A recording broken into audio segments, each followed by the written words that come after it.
Hi friends, welcome back to my YouTube channel. ഞാൻ ഇന്ന് ഇവിടെ കാണിക്കുന്നത് ഒരു ഡീപ്പ് ക്ലീനിങ് ആണ്. വീടൊക്കെ ഒന്ന് ക്ലീൻ ചെയ്യാമെന്ന് വിചാരിച്ച്. അപ്പോൾ ആദ്യം തന്നെ ചെയ്യുന്നത് നമ്മുടെ വീടിൻ്റെ വണ്ണാമ്പൽ അടിച്ച് കളയാണ്. അപ്പോൾ ഒരുപാടൊന്നുമില്ല, ഇതൊരു 1 വീക്ക് വെച്ചിട്ട് ചെയ്യുന്നതാണ്. അപ്പോൾ എല്ലാ സ്ഥലത്തും ഇതുപോലെ മുക്കിലും മൂലയിലൊക്കെ ചെറുതായിട്ടുണ്ട്. അപ്പോൾ അതൊക്കെ ഒന്ന് ഇതുപോലൊരു ഇത് വെച്ചിട്ട് അടിച്ച് കളയാണ്.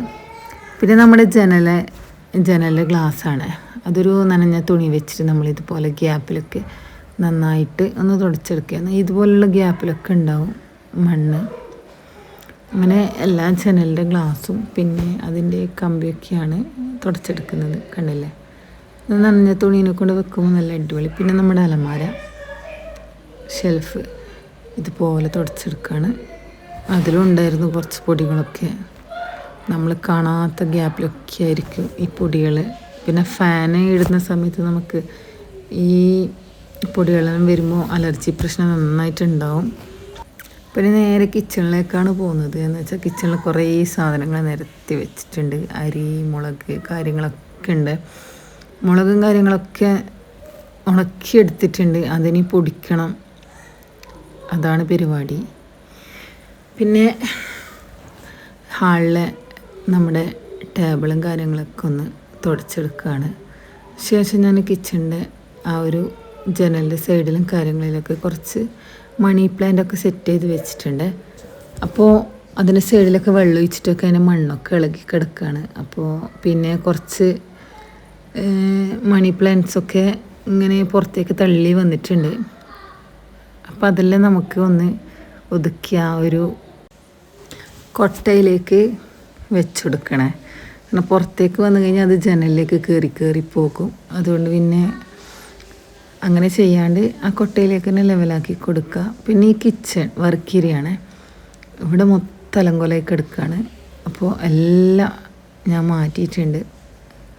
അത് മൊത്തം വെള്ളമൊഴിച്ച് കഴുകാമെന്നാണ് വിചാരിക്കുന്നത്. ഇത് ഒരു ചെറിയ കൊട്ടയാണ്. ഇത് എനിക്ക് കിട്ടിയത് ഗൾഫിൽ നിന്ന് കൊണ്ടുവന്നതാണ്. അപ്പോൾ ഇത് ഫുള്ള് ഹോളായിരുന്നു. അപ്പോൾ എന്താ ഞാൻ ചെയ്തതെന്ന് വെച്ചാൽ ഇതിലേക്ക് പ്ലാസ്റ്റിക്കിൻ്റെ കവർ വെച്ചിട്ട് ഞാൻ മണ്ണ് നിറച്ചതാണ്. പക്ഷെ ഇതുപോലെ വെക്കുമ്പോൾ നല്ല ഭംഗിയുണ്ട് കാണുമ്പോൾ. കണ്ടില്ലേ, ഇതൊരു വെറൈറ്റി മണി പ്ലാന്റ് ആണ്. മറ്റേത് നോർമൽ നമ്മുടെ എല്ലാ വീടുകളിലും കാണുന്നത്. പക്ഷെ ഇതൊരു വെറൈറ്റിയാണ്. വേറൊരു സ്ഥലത്ത് നിന്ന് ചെറിയൊരു കഷ്ണം പൊട്ടിച്ച് അങ്ങനെ നട്ടതാണ്. അത് ഈ ഒരു കൊട്ടയിലേക്ക് തന്നെ റൗണ്ട് ആക്കിയിട്ട് ഞാൻ ചുറ്റി കൊടുക്കുകയാണ്. നടുക്കൊരു കൊള്ളിയാണെന്നില്ലെങ്കോ അതിലേക്ക് ഇങ്ങനെ റൗണ്ടാക്കി വെക്കുമ്പോൾ ഫുള്ളായിട്ട് നല്ലൊരു ഭംഗിയാണ് കാണുമ്പം തന്നെ. 3 എണ്ണമാണ് ടോട്ടൽ വെച്ചിട്ടുള്ളത്. കണ്ടില്ലേ, ഇതുപോലെ ചുറ്റി കൊടുത്താൽ മതി. അപ്പോൾ നമുക്ക് ആ ഒരു റൗണ്ടിലേക്ക് തന്നെ ചെയ്യാൻ പറ്റും. പിന്നെ അധികമായിട്ട് വരുന്നത് നമുക്ക് കത്രിക വെച്ചിട്ട് കട്ട് ചെയ്ത് കൊടുത്താലും മതി. അതാകുമ്പോൾ നമുക്ക് ആ ഒരു പോട്ടിൽ തന്നെ നിറച്ചിങ്ങനെ ഉണ്ടാവും. പിന്നെ ഇത് ഡെയിലി വെള്ളമൊന്നും ഒഴിച്ചു കൊടുക്കലില്ല, 1-2 ഇട്ട് വെള്ളം ഒഴിച്ചു കൊടുക്കും, അങ്ങനെയാണ് ചെയ്യൽ. അപ്പോൾ കണ്ടില്ല, 3 എണ്ണം ഞാൻ ഒരു സൈഡാക്കിയിട്ടാണ് വെച്ചത്. പിന്നെ ഫ്രിഡ്ജിൻ്റെ മേലെ ഒരു വലിയ ബൗളിൽ ഒരു മണി പ്ലാന്റ് ഉണ്ട്, അതിൻ്റെ ബോട്ടിലാണ് നന്നായിട്ട് കച്ചറായിട്ടുണ്ട്. അപ്പോൾ അതൊന്ന് കഴുകിയിട്ട് ആ പ്ലാന്റിൻ്റെ കുറച്ച് കമ്പൊക്കെ വെട്ടിയിട്ടുണ്ട്. അതൊക്കെ വെട്ടിയിട്ട് വീണ്ടും വെള്ളം നിറച്ച് അതിലേക്ക് തന്നെ ഇട്ടിട്ടുണ്ട്. ഇനി ഈ കിച്ചണൊന്ന് വെള്ളിച്ചിട്ട് മൊത്തം ഒന്ന് സോപ്പിട്ട് ഇറക്കുക.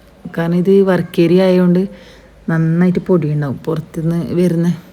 അപ്പോൾ അതൊന്ന് നമ്മൾ ഇതുപോലത്തെ ഒരു ചേരി വെച്ചിട്ട് സോപ്പിട്ടിട്ട് ഉരച്ച് വെള്ളമൊഴിച്ച് കഴുകുകയാണ്. അതാകുമ്പം തുടച്ചെടുക്കുന്നതിനേക്കാളും നല്ലത് തോന്നുന്നു ഇതുപോലെ വെള്ളമൊഴിച്ചിട്ട് കഴുകി കഴിഞ്ഞാൽ നല്ലത്. കാരണം ബാക്കിയുള്ള വെള്ളം ആ വയസ്സിലേക്ക് തന്നെയാണ് വീഴുന്നത്. ബാക്കി നമുക്ക് തുടച്ച് കളയാവുന്ന അത്രയേ ഉള്ളൂ പരിപാടി. അങ്ങനെ ഞാനിതൊക്കെ എല്ലാം മൊത്തത്തിലൊന്ന് ചേരിട്ട് തുടക്കുക. ഇത് നമ്മളെ പൊടികളൊക്കെ വെക്കുന്ന സ്റ്റാൻഡാണ്. ഇത് ആഴ്ചയിലൊന്നും ചെയ്യുന്ന പരിപാടിയൊന്നുമില്ല, മാസത്തിലൊരിക്കൽ ചെയ്യുന്നതാണ് ഈ വർക്ക് ഏരിയ. എല്ലാ സാധനങ്ങളും മാറ്റിയിട്ട് ഇതുപോലെ കഴുകല്. അതിൻ്റെ ഇടയിൽ നമ്മളിങ്ങനെ തുണി വെച്ചിട്ട് ജസ്റ്റ് ഒന്ന് തോർത്തി കൊടുക്കാമെന്നല്ലാണ്ട് ഇതുപോലൊരു ക്ലീനിങ് മന്ത്ലി ചെയ്യുന്ന ഇത് ഇത്രയേ ഉള്ളൂ. ഇതാക്കണ്ടല്ലേ, എല്ലാം തുടച്ചുണങ്ങിയതിന് ശേഷം വീണ്ടും ഞാൻ എല്ലാ സാധനങ്ങളും വെച്ചിട്ടുണ്ട്. നമ്മുടെ മുളകെല്ലാം ഉണക്കി വെച്ചിട്ടുണ്ട്, അത് പൊടിക്കാൻ വേണ്ടിയിട്ട് കൊണ്ടുപോകാൻ നിൽക്കുകയാണ്. പിന്നെ മല്ലി, പിന്നെ പത്തല്ലരി ഉണ്ട്, അതും രാത്രി കഴുകിയിട്ട് ഒന്ന് ഉണക്കി അതും പൊടിക്കാടാണ്. അപ്പോൾ ഇതൊക്കെയാണ് ഇന്നത്തെ വീഡിയോ. ഇത് നമ്മുടെ പത്തല്ലരി ആണ്. അതും കഴുകിയിട്ടിട്ടുണ്ട്. അപ്പോൾ വീഡിയോ ഇഷ്ടമായ എല്ലാവരും ഒന്ന് ഷെയർ ചെയ്യുക, ലൈക്ക് ചെയ്യുക, സബ്സ്ക്രൈബ് ചെയ്യുക, ചാനലൊന്ന് സപ്പോർട്ട് ചെയ്യുക. അപ്പോൾ വീണ്ടും നമുക്ക് നല്ല നല്ല വീഡിയോസായി വരാം. അപ്പോൾ എല്ലാവരും ഒന്ന് സപ്പോർട്ട് ചെയ്യണേ. അപ്പോൾ ഇന്ന് ഇത്രയേ